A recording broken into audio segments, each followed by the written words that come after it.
So those are just examples from a fictional story, but it's how it works with us. If we're anchored in truth, if we're finding truth in our thoughts, it leads us in a variety of ways, depending on what we're believing. So Covey also talks a lot about paradigms. So we've talked about thoughts and truths, and our paradigms are like the whole way we think in general. It's not just individual thoughts, but it's the way our thoughts generally go. And he said sometimes our paradigms are actually out of harmony with our values and our beliefs. So what's really inside of us, somehow our patterns of thinking get out of harmony with that. And I think that happens when we don't realize. Because if we realize, we'd put them right back in line, right? So he says when we realize this is happening, we can write new programs for ourselves. And we can be driven by our values and not by others' perceptions. He talked about all those different things. He gave an example of he and his wife had a time when their son was not being socially acceptable in their eyes. And according to a lot of the peers of their son, there was just some things he was doing that weren't really socially acceptable, and they struggled to how to kind of change their son to be more in line with what they thought he should be. And it wasn't working. And they finally switched their thinking to their whole paradigm, not just their individual thoughts, but they switched their whole paradigm about him and gave him unconditional love and support and tried to see him for him instead of see him for their perceptions and what his choices were doing to them. And then he was able to change himself as they changed their paradigms and how they treated him. And so we can change our individual thoughts, and we can look for where we need to change our whole paradigms. So one way, in so many ways I know these principles, and sometimes I wonder how to do them. But there are a few things that I specifically have thought of how we can work on our thoughts, how we can recognize what needs to get changed in our thoughts. And it's by listening to our language that's going to be a big hint and help for that, to become aware ourselves. So we want to cultivate our thoughts that are in harmony with principles and natural law, and that helps us fulfill our missions. So there's 4 areas that I thought of where we sabotage ourselves. And something that I've learned is that rejecting and replacing is one of the really good methods when you have the thoughts that are unwelcome. And so I want to talk about these areas of sabotage and what we can replace those kinds of thoughts with. So one area is comparing ourselves to others. And whether we think we're better than others or we think we're worse than others, it's pride. And it's not healthy. It's sabotaging our thoughts and our character. And I thought of Corrie ten Boom and Dr. Jekyll, and then another character in Jekyll and Hyde is Mr. Utterson. And all 3 of them, we read those books, and all 3 of them had points where they justified their sins by recognizing the sins of others around them that were worse. All 3 of them had done it. And Corrie ten Boom did it in the concentration camp, where there were plenty of examples of people whose sins were a lot worse than hers. Plenty of examples. And yet she realized that she was doing that.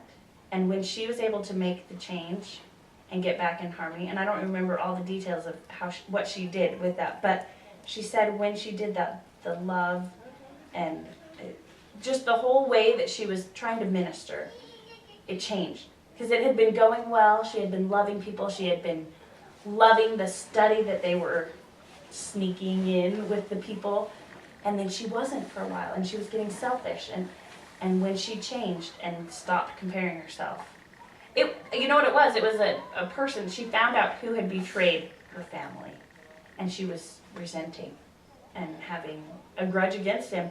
And it was when she realized that she was comparing her sins to others, and so by doing that, justifying that resentment, then she let go. She forgave, and that's when the love and the Spirit came back into her ministering.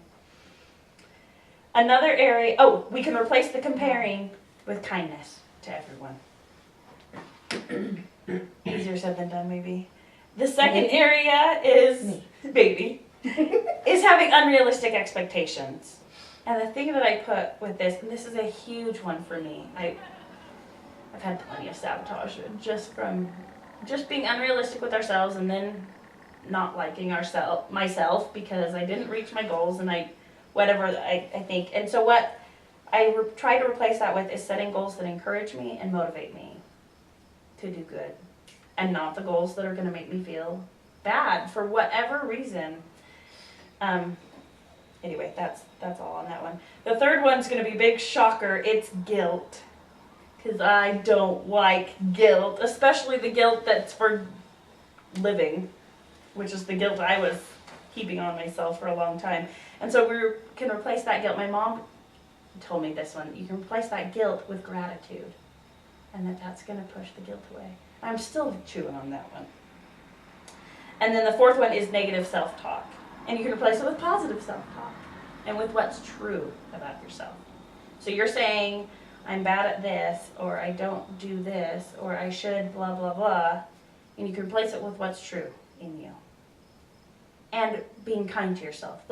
Giving yourself the benefit of the doubt. What's good in you.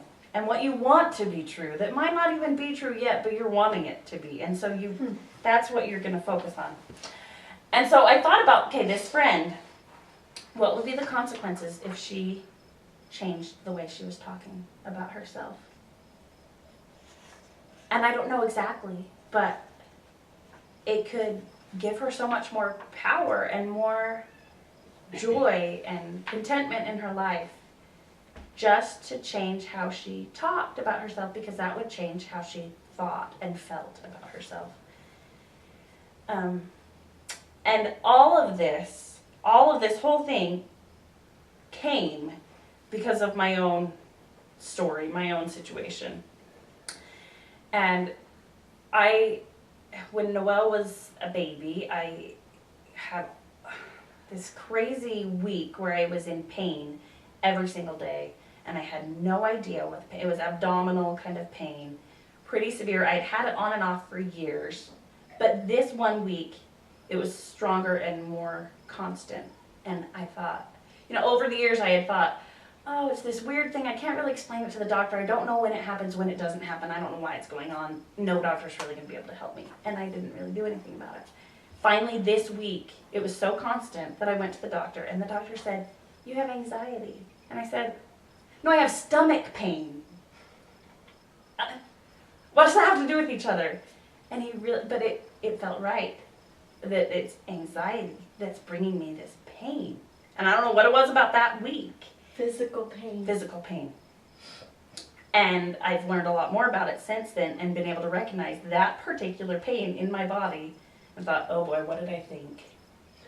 What was my thought that got me here? And sometimes I can figure it out. I thought, it was when I thought that my stomach started to hurt.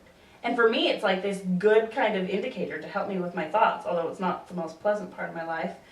It steers me in that direction.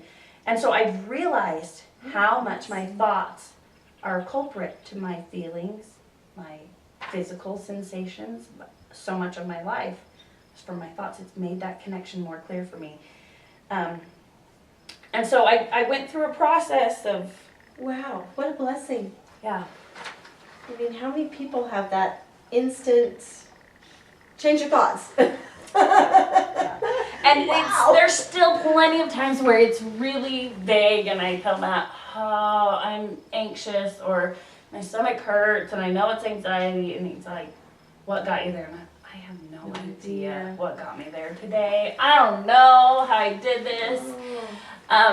And sometimes where I feel like I know nothing about how to help myself. And yet, really, over the last, it's been 3.5 years since that time, almost, I've really learned a ton that has helped me. Like, a ton. And so I had friends, I had family that would support as I went through this new diagnosis, and some big time, some ups and downs. There was when I was pregnant with Eliza, was like worst time of my whole entire life. Emotionally, I went into some depression, and I didn't want to see people. I didn't want to talk to people. Like, we just moved into this house, and people were coming and bringing us neighbor gifts, and welcoming us to the ward. And my mom was here, and she would just kind of laugh. Oh, you're trying to hide away, and you're in the nicest ward in the whole church. And I'm like, Mom, it's not funny to me. It was so hard for me to just be, like, to go to church was miserable. And we were just moving out of the old ward, so I was saying goodbye to all these people I loved, and I knew I loved them, and I just didn't even want to see them. I didn't want to talk to them. I had to bear my testimony. I thought it was the hardest thing in the world. And that wasn't me, you know? That's not the me that I already knew. And that was even a hard part of it, too. Because I thought, what is happening to me? What is going on with me? So anyway, going through that process, changing my thoughts, changing my paradigms. I attend a support group that helps me with my thoughts like crazy. Helps me identify what's going on, when something goes wrong, what's going on with my thoughts and my feelings and my impulses and my physical sensations, and helps me just see. And then Matt would help like crazy. And I had God helping me so much. And I worked at it a lot. I studied a lot.